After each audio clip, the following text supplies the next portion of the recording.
வணக்கம் மகளே, நான் தான் உங்கள்கிட்ட மீண்டும் ஒரு வீடியோவில் உங்களை வந்து சந்திக்கிறாள் மிக்க மகிழ்ச்சி. இன்றைக்கு இந்த வீடியோவில் என்ன விஷயம் பார்க்க போகிறோன்னு பார்த்தீங்கன்னா, கனடாவில் வந்து ஒரு காடு வந்து பற்றி எறிகிற வந்து நீங்கள் நியூஸில் பார்த்து தெரிஞ்சோன்னு இருப்பீங்கன்னு நம்புறேன். அந்த கனடாவில் பற்றி எறிகிற நெருப்பால் சுவிட்சர்லாந்துக்கும் வந்து ஒரு ஆபத்து வந்திருக்குது. அதை பற்றி தான் இந்த வீடியோவில் தொடர்ந்து நாங்கள் பார்க்க போகிறோம். வாங்க வீடியோக்குள்ளே போகலாம்.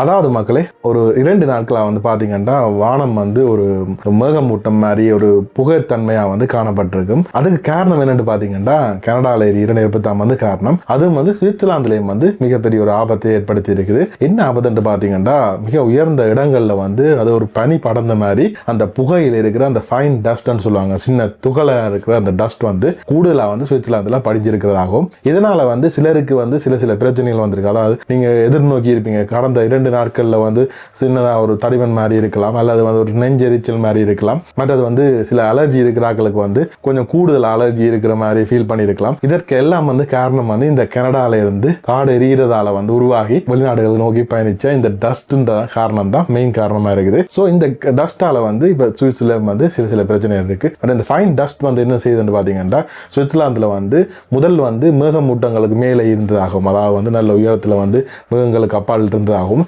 இப்போ வந்து அது கொஞ்சம் கொஞ்சமாக கீழே இறங்கி வந்து நிலத்துக்கு சமமானத்துக்கு வந்து கொண்டிருக்கிறதால காடுகள்லையோ வீடுகள்லையோ மற்றும் இடங்கள்லையோ வந்து எல்லாம் படிய வலிக்கிட்டதால வந்து அந்த அளவை மீறி இப்போ வந்து இந்த டஸ்ட் வந்து கொண்டிருக்கிறதா வந்து தெரிவிச்சிருக்காங்க. மற்றும் வந்து பார்த்தீங்கன்னா இந்த துகள்கள் மேலே போகிறதாலையும் பட் அந்த காடு எரிகிறதாலையும் தான் வந்து பார்த்தீங்கன்னா அந்த கனடாவில் வந்து சிவப்பு சூரியன் தெரிஞ்சதாக வந்து நிறைய இடங்கள்ல அந்த வீடியோவை நீங்கள் பார்த்துருப்பீங்க.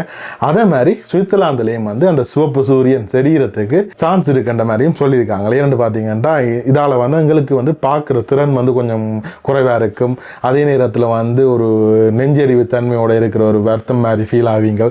ஸோ அப்படியான விஷயங்கள் எல்லாம் வந்து நடக்கும் என்று சொல்லி தெரிவிச்சிருக்கார்கள். மற்றும் வந்து இதில் ஒரு சின்ன பிரச்சனை இருக்குன்னு பார்த்தீங்கன்னா, இதனால வந்து சுவிட்சர்லாந்து காலநிலைகளும் வந்து வருங்காலத்தில் மாறுபடும் என்று சொல்லி அதையும் வந்து ஒரு கவலையா தெரிவிச்சிருக்காங்க. என்னன்னு பார்த்தீங்கன்னா, இந்த நிலை வந்து தொடருமா இருந்தால், அதாவது வந்து காடு தொடர்ந்து எரியுமா இருந்தால் இந்த காட்டில் இருக்கிற துகள்களும் வந்து குறையாது. அதனால வந்து எங்களோட வருங்காலத்தில் வந்து வெத்தரும் வந்து கொஞ்சம் டிஃப்ரெண்டா சேஞ்ச் ஆகிறதுக்கு வாய்ப்பு இருக்குன்னு சொல்லி சுவிட்சர்லாந்து வானிலை மண்டல அறிக்கையிலையும் வந்து தெரிவிச்சிருக்காங்க. இது மட்டுமான்னு பார்த்தா இது மட்டும் இல்லை, இப்ப இந்த டஸ்ட் வந்து இந்த கிழமை தொடர்ந்து இருக்கும்ன்ற மாதிரி சொல்லியிருக்காங்க. அதோட வந்து வளமையா ஒவ்வொரு வருஷம் சுவிட்சர்லாந்துக்கு விசிட்டா வந்து போற சகாரா டஸ்ட், அதாவது வந்து சகாரா பாலைவனத்தில இருந்து அந்த டஸ்ட் மணல் வந்து இந்த சூறாவளி மூலம் அடிச்சு செல்லப்பட்டு ஒவ்வொரு நாடு வரும். அந்த வகையில சுவிட்சர்லாந்துக்கும் பெற போறதா வந்து அறிவிச்சிருக்காங்க. இந்த வீக்கெண்ட், அதாவது வந்து பாத்தீங்கன்னா இந்த சனி ஞாயிறுகள்லயே வந்து அந்த சகாரா மணல் வந்து துகள்கள் வந்து சுவிட்சர்லாந்தை நோக்கி வரலாம்னு சொல்லியிருக்காங்க. ஸோ இப்படி இந்த வேறு நாட்டில் நடக்கிற விஷயங்களால வந்து சுவிட்சர்லாந்துக்கும் சின்ன சின்ன பாதிப்புகள் ஏற்படுது. இதை பற்றி நீங்க என்ன நினைக்கிறீங்க? உங்களோட கருத்துல வந்து கமெண்ட் செக்ஷன்ல சொல்லுங்க. பட் இதை மாதிரி சில செய்திகள் வந்து உங்களுக்கு பிடிச்சிருந்தா, அப்படி நீங்களும் வேறு இடங்களில் செய்திகள் பார்த்துருந்தா அதை பற்றிய தரவு உங்களுக்கு வேணுமென்று சொன்னால் நீங்கள் வந்து அதை வந்து கமெண்ட்ல தெரிவிச்சிங்கன்னா நாங்கள் அதை பற்றிய தகவலை வந்து உங்களுக்கு தெரிவிப்போம். ஸோ மீண்டும் ஒரு சுவிட்சர்லாந்து பற்றிய செய்தியோட உங்களை வந்து சந்திக்கும் வரை உங்களிடமிருந்து விடைபெற்றுக் கொள்வது உங்கள் தாமஸ். நன்றி, வணக்கம்.